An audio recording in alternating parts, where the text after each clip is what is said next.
쉬운 성경 마가복음 6장. 예수님께서 거기를 떠나 고향으로 가셨습니다.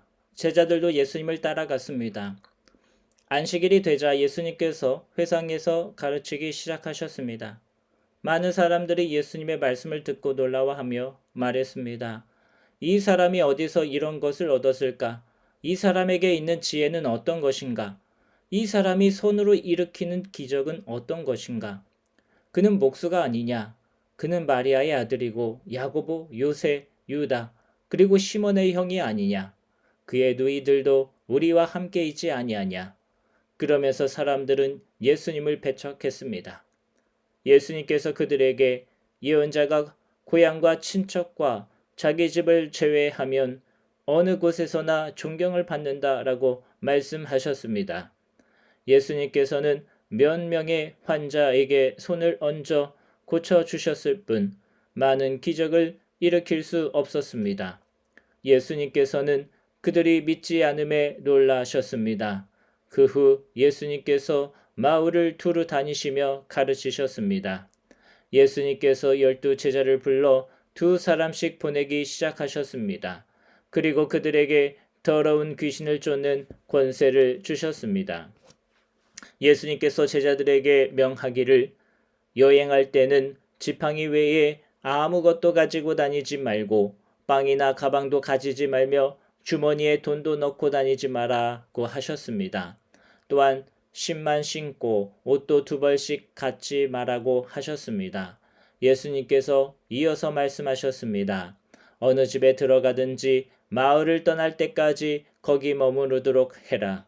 너희를 받아들이지 않거나 말씀에 귀를 기울이지 않으면 그곳에서 나올 때 신발에 묻은 먼지를 떨어버려서 그들에게 증거로 삼아라. 제자들은 가서 사람들에게 회개하라고 전하였습니다. 또 많은 귀신들을 쫓아내고 많은 환자들에게 기름을 부어 병을 고쳐 주었습니다. 예수님의 이름이 널리 알려져서 헤롯 왕도 예수님의 소문을 들었습니다. 사람들은 세례자 요한이 죽은 사람들 가운데서 살아난 거야. 그러니까 이런 기적이 그분에게서 나오는 거야 하고 말했습니다. 어떤 사람들은 이렇게도 말했습니다. 그분은 엘리야다. 또 다른 사람들은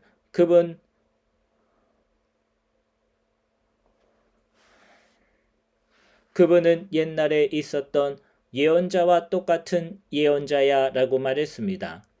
헤롯이 이런 소리를 듣고 말했습니다. 내가 목을 잘라 죽인 요한이 다시 살아났구나.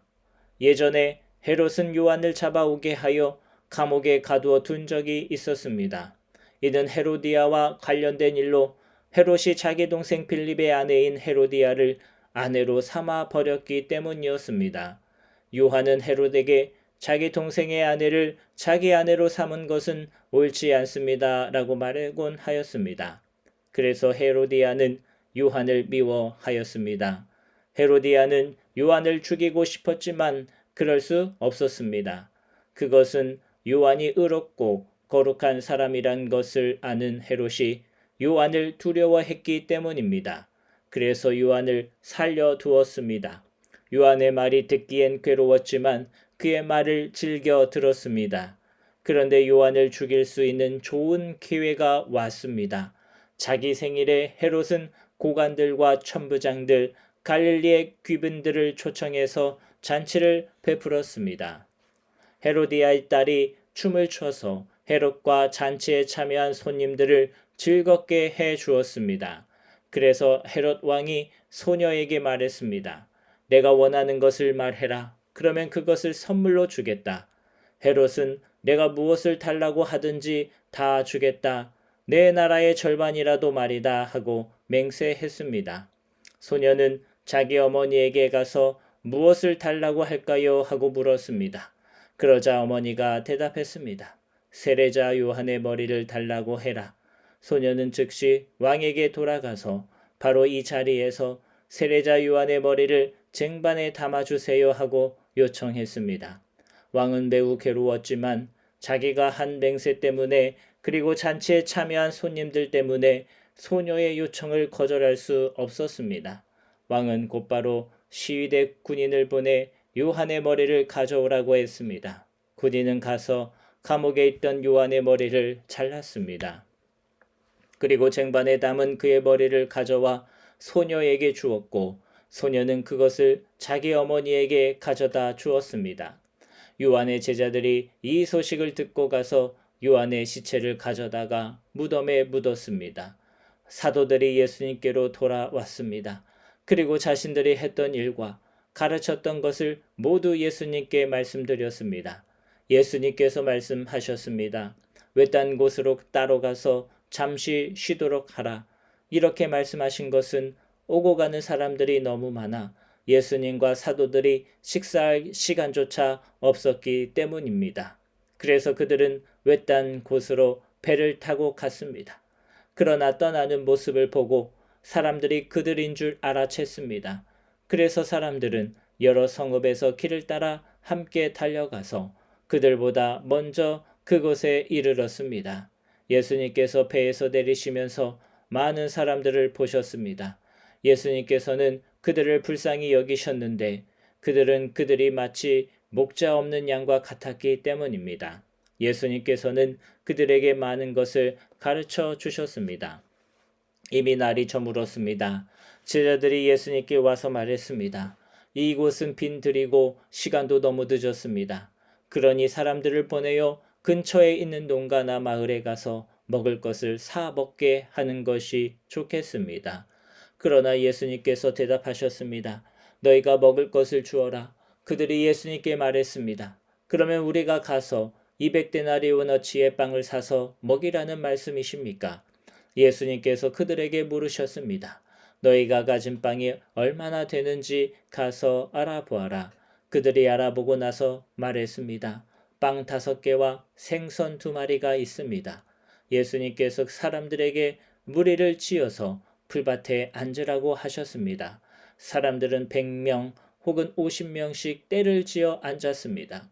예수님께서 빵 5개와 생선 2마리를 들고 하늘을 우러러 보시며 감사 기도를 드리셨습니다. 그리고 제자들에게 빵을 떼어서 나누어 주도록 했습니다. 그리고 생선 2마리도 나누어 주셨습니다. 모든 사람들이 배불리 먹었습니다. 제자들은 12강주리에 남은 빵 조각과 물고기를 거두어 드렸습니다. 빵을 먹은 남자 어른은 5,000명이었습니다. 예수님께서 제자들에게 배를 타고 호수 건너편에 있는 벳세다로 먼저 가 있으라고 말씀하셨습니다. 그동안에 예수님께서는 사람들을 집으로 보내셨습니다. 사람들을 보내신 후 예수님께서는 기도하러 산에 올라가셨습니다. 밤이 되었는데 배는 여전히 호수 위에 있었고 예수님께서는 홀로 무태에 계셨습니다. 바람이 불어와 제자들이 노를 젓느라고 애를 쓰고 있었습니다. 이 모습을 보시고 예수님께서 새벽 3시에서 6시 사이에 호수 위를 걸어오셨습니다. 그리고 제자들을 지나쳐 가시려고 하셨습니다. 제자들이 예수님께서 호수 위를 걸으시는 것을 보고 유령이라고 생각하며 비명을 질렀습니다. 그것은 그들이 모두 예수님을 보고 무서워했기 때문입니다. 예수님께서 즉시 그들에게 말씀하셨습니다. 안심해라, 나다, 두려워하지 마라. 예수님께서 배에 오르시자 바람이 가라앉았습니다. 그래서 제자들은 크게 놀랐습니다. 그것은 제자들이 빵의 기적을 보고도 아직 깨닫지 못하고 마음이 굳어져 있었기 때문입니다. 예수님과 제자들이 호수를 건너 게네사렛이란 곳에 도착하였습니다. 그리고 거기서 닻을 내렸습니다. 그들이 배에서 내리자 사람들이 예수님을 즉시 알아보았습니다. 사람들은 온 마을을 다니면서 예수님께서 계시는 곳마다 환자들을 침상에 눕혀 데려오기 시작했습니다. 예수님께서 마을이든 읍내이든 농촌이든 어디로 가시든지 사람들은 병자들을 시장에 데려다 놓고 예수님의 옷깃이라도 만질 수 있도록 간청했습니다. 예수님을 만진 사람들은 모두 병이 나았습니다.